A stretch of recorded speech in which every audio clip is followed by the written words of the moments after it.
ጉዳይ አስጠንተው በሳይንሳዊ ዘዴ ገበያውን አቋቁሞ መስራት እንደሚገባቸው ኢምፖርት ኤክስፖርቱ ላይ እመጣለሁ ብዬ ነው የውጭ ንግዱ ላይ እመለሳለሁ ወደ ዶክተር ሰይድ ልምጣና ዶክተር ያው በተለይ ይህ ዘርፉ ወደ 63% ለሚሆነው የስራ ዕድል የሚፈጥር ነው የግብርናው ዘርፍ ለሌሎች ዘርፎች ደግሞ እስከ 60% የመነሻ የሚሆናቸው ነውና ዘርፉ የግብርናው በጣም በኢትዮጵያም ደግሞ ሰፊ የእርሻ መሬት እንዳለ ይታወቃል ያለሙ መሬቶች አሁን ላይ ደግሞ አዲስ አስተሳሰቦች በተለይ ቀደም ሲል ተሰርቶባቸው በማይታወቁ አካባቢዎችም ጭምር ምርትን የማምረት ስራዎች እየተሰሩ ነው ይህም ደግሞ ራሱ የመደመር መንግስት ካለው እሳቤም የሚነሳ ነው የሚሉ ሐሳቦች ይነሳሉና በተለይ ከመደመር ሐሳብ ጋር አንስተው ይህ ውጤት እንዴት ያዩታል እሳቸው በተለይ በምክር ቤቱ ያደረጉትን ንግግር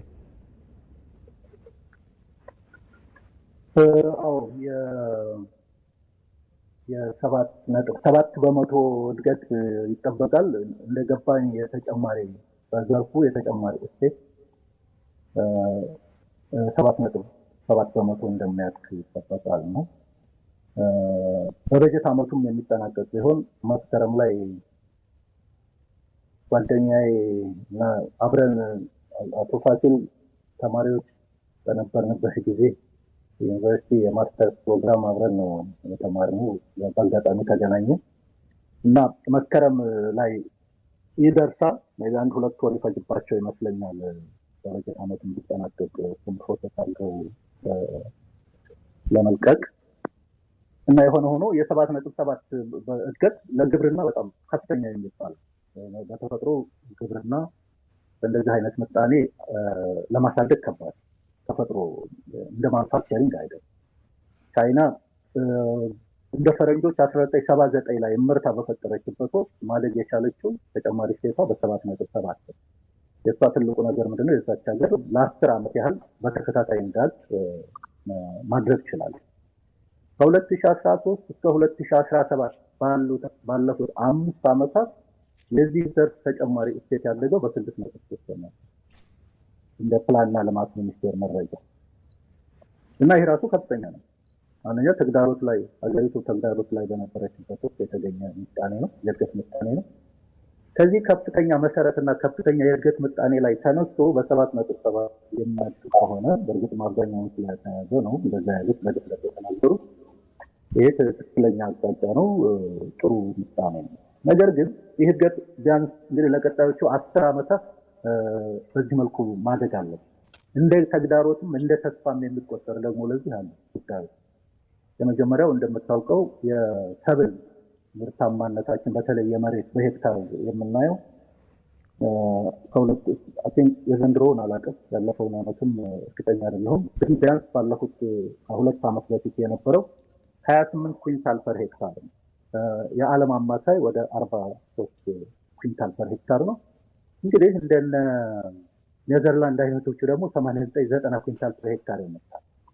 አንዱ ትልቁ ነገር ምንድነው በጣም ባጭር ጊዜ ከሰብሳሃራ አፍሪካ አማካይ በላይ ሄደናል የሰብሳሃራን አፍሪካ 16 ኩንታል ፐር ሄክታር ነው በሄክታር ነው እንደገና የኬንያ እንደዚሁ ከ20% ያነሰ ነው ነገር ግን የምናወዳድረው ዞሮ ዓለም ከደረሰበት ጫፍ ለመድረስ ስለሆነ እሱን ማሳደግ ይቀራል ማሻሻል ይገባናል ይሄ እንደ ተስፋ ነው ማለት ምን ማለት ነው 90 ኩንታል ፐር ሄክታር የደረሰ አገር ተጨማሪ ለማሳደግ አዲስ ቴክኖሎጂ መፍጠር አለበት የኛ ደግሞ ዓለም የደረሰበትን በቀላሉ ለመሄድበት የሚችለው ሁለተኛው በተለይ የእንስሳት ሀብታችን እንደሚታወቀው በአፍሪካ አንደኛ ነው በከብት ቁጥር እንደገና ደግሞ ከዓለም ከ10ኛ ደረጃ በታች ነገር ግን የእንስሳት ሀብታችንን በመጠቀም ረገድ ምርታማነቱ ከምርታማነት ይልቅ ከገቢ ይልቅ ለእስቴትና ለእርሻ ስራ ያመዝናል እንደው ለማሳያ ያህል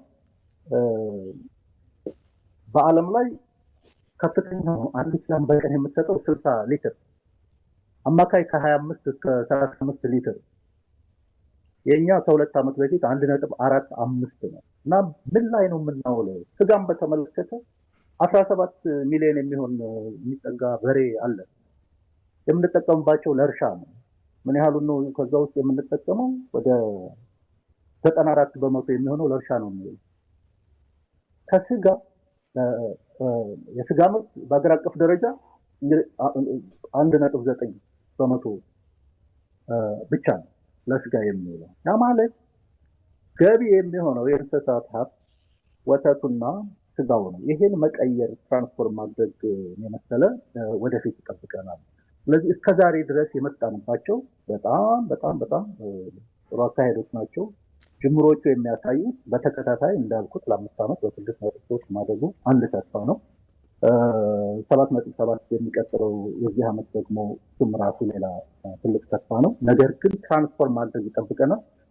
ክቡር ጠቅላይ ሚኒስትሩም እንዳሉት በዚህ ተጽናንተን ወይም ይሄን ትልቅ ድል አድርገን መዘናጋት የለብንም። ገና ከፍተኛ የሆነ ጥረት ይጠይቀናል ብለዋል። በተለይ መዋቅራዊ ለውጥ ያስፈልገዋል። መዘመን አለበት። ምርታማነት መጨመር አለበት። በየዓመቱ ከምናገኘው ምርት ይልቅ አቅሞቻችን ምንድን ናቸው? ከበሬ ወደ ዘመናዊ ዓለም ፕሪሲሽን አግሪካልቸር ደርሷል። አንዱ በጣም ማየት ያለብን በሬ ምናምን አይደለም። ትራክተርን አሁን የሚያርሰው የሚዘውረው ድሮኖች ናቸው። አንድ የታመመች የሆነች አትክልት የሚለዩት ሳይንቲፊክ በሆነ መንገድ አንድ ቦታ ተቀምጠው ነው። እነዚህ ፕሪሲሽን አግሪካልቸር 150 ላም በአንድ ሰዓት ውስጥ ማለብ የሚችል አቅም እነዚህ ዓለም የደረሰባቸው ነው። ስለዚህ እኛ ስናይ እነዚህንም የዓለም መዳረሻዎችን አቅሞች ማየት አለብን። የአርሶ አደሩ ህይወት መቀየር አለበት። ምን ያህል ተመረተ ሳይሆን ምርታማነቱና በሰው ምን ያህል አምርተናል፣ የአርሶ አደሩ የነፍስ ወከፍ ገቢ ደግሞ በምን ያህል ተሻሽሏል የሚሉ መኖር አለባቸው። በነገራችን ላይ አንድ ምሳሌ ለማንሳት የአማራ ክልል ወይም የኢትዮጵያን 30 አሁን ያለው 33% እያረሰ ነገር ግን ዓለም የደረሰበትን ምርታማነት ማረጋገጥ ብንችል አሁን የምናርሰውን 33% መሬት ብቻ አርሰን አሁን የምናገኘውን ገቢ ማረጋገጥ እንችላለን። ምን ማለት ነው? በአሁኑ ወቅት አማራ ክልል እየታረሰ ያለው መሬት ብቻ ኢትዮጵያን መግዙፉ 20% ሰርፕለስ ያስገኛል። ያ ማለት ምርታማነት እጅግ በጣም ቁልፍ ነው። ሰውንም ደግሞ ትራንስፎርም ማድረግ። በመጨረሻ የሚለው ነገር ምንድነው? በዚህ ከግብርናው ጋር የተያያዘው ጥቂት አርሶ አደሮች ምናልባት እንደ ሌሎቹ ያደጉ አገራት 3% እና ከዛ የማይበልጡ መስሊታቸው የሆኑ አርሶ አደሮች ኢትዮጵያን መንግበው የሚያትረፈረፉበት ትራንስፎርሜሽን መከሰት አለበት ብዬ አምናለሁ። እነዚህ የቤት ስራ ናቸው። በጣም በውጤቱ ተደስቼ ሳበቃ ነገር ግን ተስፋ እንዳንቆርጥ ደግሞ በዚህ እንዳንዘናጋ የበለጠ መተኮር ያለብን ላይ ፎከስ ማድረግ ስለፈለኩ ነው። አመሰግናለሁ። ጥሩ ሀሳብ ነው ያነሱት ዶክተር። በተለይ ግብርናው ዘርፍ በኢትዮጵያ ያላትን መሰረታዊ ሀብቶችን ለማሳት ይችላል፣ ግን ምርትና ምርታማነትን ደግሞ ማሳደግ በጣም የተገባ ነገር እንደሆነና የተነሳው ጅምር ስራዎችም በጣም ትልቅ እንደሆኑ ተነስቷል። እንግዲህ እንደሚታወቀው ሰፊ የሆነ በመሬት በተለይ በበጋ የመስኖ ልማት የሚለማ መሬት እንዳለ ይታወቃል። ለብዙ ዓመታት ግን ብዙ አልተጠቀምንባቸው። ብዙ ቦታዎች ላይ አሁን የተጀመሩ የቆላ መስኖ ልማትም እንደዚሁ አንዱ የሚታይ ነው። ከዚህ ባሻገር በጠቅላይ ሚኒስትር አብይ አህመድ በሕዝብ ተወካዮች ምክር ቤት ካቀረቧቸው ሀሳቦች አንዱ የሆነው በተለይ የውጭ ንግድን በተመለከተ ነው። በተለይ በኤክስፖርት ደረጃ ቀደም ሲል ለብዙ ዓመታት ያክል እንኳ ተደምሮ ውጤት ያልመጣባቸው በአሁኑ ሰዓት ግን በአንድ ዓመት ውስጥ የወጡ ውጤቶች በጣም ሰፊ እንደሆኑ ሀሳቦችን አንስተዋልና እሱን ሀሳባቸውን እስኪ እንስማና ተጨማሪ እዚሁ ላይ ውይይት እናደርጋለን። ከ1984 እስከ 2000 ዓመተ ምህረት 17 ዓመት ኢትዮጵያን የሚያክል ሀገር ኤክስፖርት ያደረገው 11 ቢሊዮን ነው። የ17 ዓመቱን በአንድ ዓመት ማምጣት እድገት ካልሆነ ታዲያ ምን እድገት ይሆናል? ከ84 እስከ 2000 ያለ የኢትዮጵያ ኤክስፖርት ብትደምሩት 11 ቢሊዮን ዶላር 17 ዓመት ሙሉ ኢትዮጵያ ኤክስፖርት ያደረገችውን ዘንድሮ በአንድ ዓመት አመጣ ነው። ይሄ የግለሰቦች ድል አይደለም፣ የመላ ኢትዮጵያውያን ድል ነው። ትልቅ ድል ነው። የኢትዮጵያ አቅም ይሄ ነው ወይ? አይደለም። በብዙ እጥፍ ማደግ አለበት። ከነበርንበት አንጻር ግን ሊናቅ በፍጹም አይቻልም። እሱ ቀርቶ እኔ እንኳን በዚህ ዓመት ለእናንተ ባቀረብኩት እቅድ ላይ ካቢኔት ባየበት እቅድ ላይ 9.8 ብንደርስ ነው ያልነው። ከእቅዳችን እንኳን በእጅጉ የላቀ አፈጻጸም ነው ያለው። 17 ዓመት ኢትዮጵያ ኤክስፖርት ያደረገችውን በአንድ ዓመት ማምጣት መቻላችን ትልቅ ነገር ነው። ግን በሚቀጥለው ዓመት ከዛ ማደግ አለበት። በሚቀጥለው እያለ መስፋት ይኖርበታል። ሰርቪስ 9.5 ቢሊዮን ዶላር አግኝተናል። በፎሪን ዳይሬክት ኢንቨስትመንት ፕላስ ኦር ማይነስ 4 ቢሊዮን ዶላር ገደማ አግኝተናል። ቃል የተገባውን ትቼ ሬሚታንስ 7.9 ቢሊዮን ለ8 ትንሽ የቀረው አግኝተናል። ሌሎች እርዳታ ብድር ጨምሮ 5 ቢሊዮን ዶላር ገደማ አግኝተናል። በድምሩ በዚህ ዓመት ፕላስ ኦር ማይነስ 38 ቢሊዮን ዶላር ገደማ ነው የውጭ ካፒታል ወደ ሀገር ውስጥ የፈሰሰው። በእነዚህ ውስጥ ኤክስፖርት በድምሩ 11 ቢሊዮን ነው።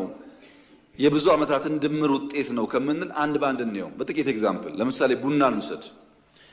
ኢትዮጵያ የኮፊ አረቢካ መገኛ ናት። ኢትዮጵያ በየትኛውም ዘመን ቡና ኤክስፖርት አድርግ ነበር። እግረ መንገዱን ግሪን ሌጋሲም ጥቅሙ እንዲገባችሁ ብዬ ኢትዮጵያ ለ17 ዓመት ለአንድ አይደለም ለ17 ዓመት ቡና ወደ ውጭ ሀገር ልካ ያገኘችው የዶላር መጠን 3.3 ቢሊዮን ዶላር ነው። 17 ዓመት ዘንድሮስ 3.1 ቢሊዮን በዓመት አግኝታለች። ቡና ነው ያልኩት። ካልተከል፣ ካልተንከባከብን፣ ካልለቀምን፣ ካላጠብን፣ ካላሸግን፣ ካላጓጓዝን ይሄ ውጤት ሊመጣ አይችልም።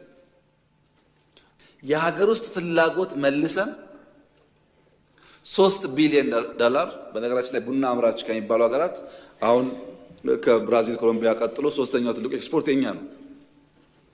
3.1 ቢሊዮን ዶላር ኤክስፖርት አድርገናል። በአፍሪካ አንደኛ መሆኑ ብቻ ሳይሆን በዓለምም ሶስተኛ ነው። በተለይ የውጭ ንግዱን በተመለከተ ቀደም ሲል ብዙ ጥያቄዎች ሲነሱባቸው ነበሩና ዋናው ደግሞ የሚነሳው የቡና ምርት እንደሚታወቀው ኢትዮጵያ ሰፊ የሆነ ምርት ታመርታለች፣ ግን በአግባቡ አልተጠቀመችበትም የሚሉ ሀሳቦች ነበሩ። ይሄ ደግሞ ከብዙ አሰራርም የሚመነጭ የተለያዩ ማሻሻያዎች ያስፈልጋሉ ተብሎ በተደጋጋሚ ሲነሳበት የነበረ ዘርፍ ነው። ቀደም ሲል ጠቅላይ ሚኒስትር አብይ አህመድ እንዳነሱት ባለፉት 17 ዓመት እንኳን ተደምሮ ያልመጣ ውጤት እንደመጣ ነው የተነሳውና ይህም ውጤት እንዴት ያዩታል? ይህ እንግዲህ በጣም አስገራሚ ነው። እንግዲህ አንዱን አመት ተወስዶ ከ17 ድምር ጋር የማነጻጸር ነገር ነው እና ይሄ አይነት ለውጥ በእርግጥም በተጨባጭ የታየ ከሆነ አንድ በውስጡ የሚያመለክተው ነገር አለ። ምንድነው? አምርተህ ምርቱን እንቅስቃሴ በደንብ በስርዓት መዝግበህ በመያዝ እንግዲህ እንዲህ ያሉ ንጽጽሮችን የማድረግ ነገርን ይመጣል። ግን በዋናነት እዚህ ላይ ይሄ የኤክስፖርቱን ነው ለመጠቆም የሞከሩት። አጠቃላይ ኢኮኖሚውን ስታወራ ባላንሱን ኤክስፖርት አድርገህ ባገኘው ደግሞ ምን ያህል አስገብታል የሚለው በተለይ ይሄ የንግድ ሚዛን የኛ ኔጌቲቭ ነው ብዙ ጊዜና እሱን እንግዲህ እንደተባለው ስታቲስቲክሱ ላይ ሲመጣ ሊታይ የሚችልበት ሁኔታ አለ። አሁንም አንድ ቡና አምራች ሀገሮች እንግዲህ ብራዚል፣ ኢትዮጵያ 3 ሀገሮች ይህ 3 ሀገሮች እንግዲህ ቅድም ያልኩትን ነው። ዋጋው በአምራቹ ተወስኖ ቢሆን ኖሮ ይሄ እሳቸው የጠቀሱት ዋጋ በአምራች ከተወሰነ ሸማች ዋጋ ተቀባይ ስለሚሆን ይሄ ነገር የተሻለ ሀብት ማመንጨት እንደሚቻል የሚጠቁም መሰረታዊ ሀሳብ ነው።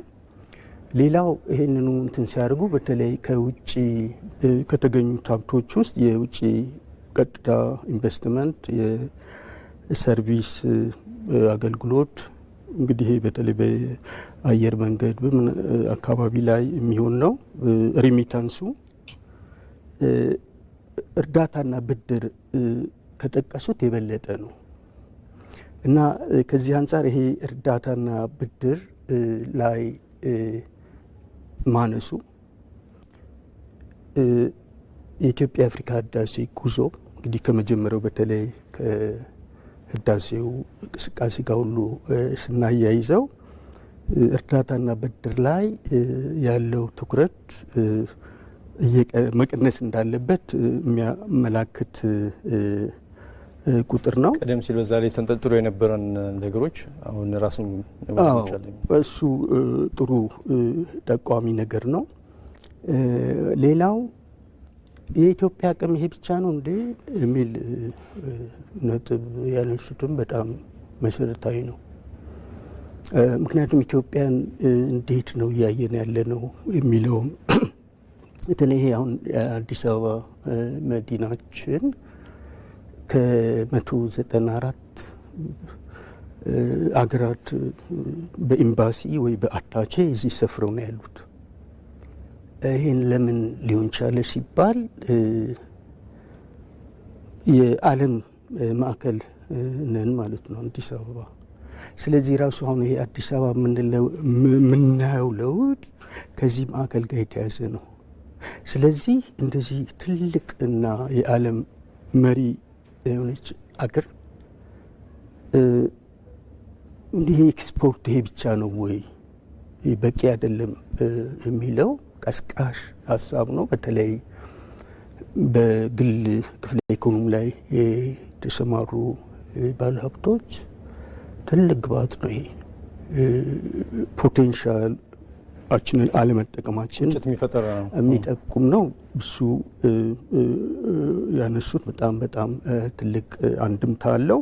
እንግዲህ በዚህ ውስጥ ነው አንድ መምጣት ያለበት። ይሄ ግብርናውን ስናስብ ግብርናው የአገርን የውስጥ ኢኮኖሚ የሚያሳልጥ ብቻ ሳይሆን የኢትዮጵያን ክፍለ ኢኮኖሚ ከውጭው ክፍለ ኢኮኖሚ ጋር የሚያስተሳስር መሰረታዊ ሴክተር መሆኑን በተለይ በዚህ በቡናው ዘርፍ በደንብ ይናገራል። እንደገና ይሄ ግሪን ልማት የአረንጓዴው ልማት ግልጽ እንዲሆን ብለው ያሉትም በተለይ ራሱ አሁን የግድባችን ምንጭ በዋናነት የእርሻው ክፍለ ኢኮኖሚ ወደ ኢንዱስትሪ ይሄዳል በሚል መርህ ነው እንትን ያለው እና ራሱ ግድቡ መቼ ነው ምንድን ነው ስንል የክረምት ሀብት ነው ግድቡ እና ይሄን ነገር በተለይ የገንዘብ ሚኒስቴሩ፣ የብሔራዊ ባንክ፣ የግብርና ሚኒስቴር የመሳሰሉት የውጭ ጉዳይ ሚኒስቴር ይሄንን የግሪን ልማት ወይም የአረንጓዴ ልማት የሚለው ነገር በደንብ እንዲሰርጽ እና የፈሩ ሀብቶች አሁን ሌሎች አጥንተው መምጣት ይችላሉ። እኛ አሁን ባለን መረጃ ኮሮና ቫይረስ ዓለም ለ6 ወር ቆርጦ ህዳሴው ግድብ ሁለተኛውና ሶስተኛው ላይ ኮሮና ቫይረስ ጠፋ በዓለም ላይ። ስለዚህ መድኃኒት ያልተገኘለትን በሽታ ስነ ምህዳሩን በማስተካከል የአረንጓዴ ልማት መሰረቱ ገና ከጅምሩ ነው ይሄን ያደርገውና ይሄ እንግዲህ ወደ ምንድን ነው የሚመጣው? ወደ ዋጋ ማስገባት። ኮሮና ቫይረስን ያጠፋው የክረምት ግድብ የተሰራው በብር ነው። ዶላርን ብንወስድ የዓለም ገንዘብ በተለይ የኢንዱስትሪው ባለቤቶች ሀብት ነው። ስለዚህ እዚሁ ጋር ራሱ ይሄ የውጭ ምንዛሪያ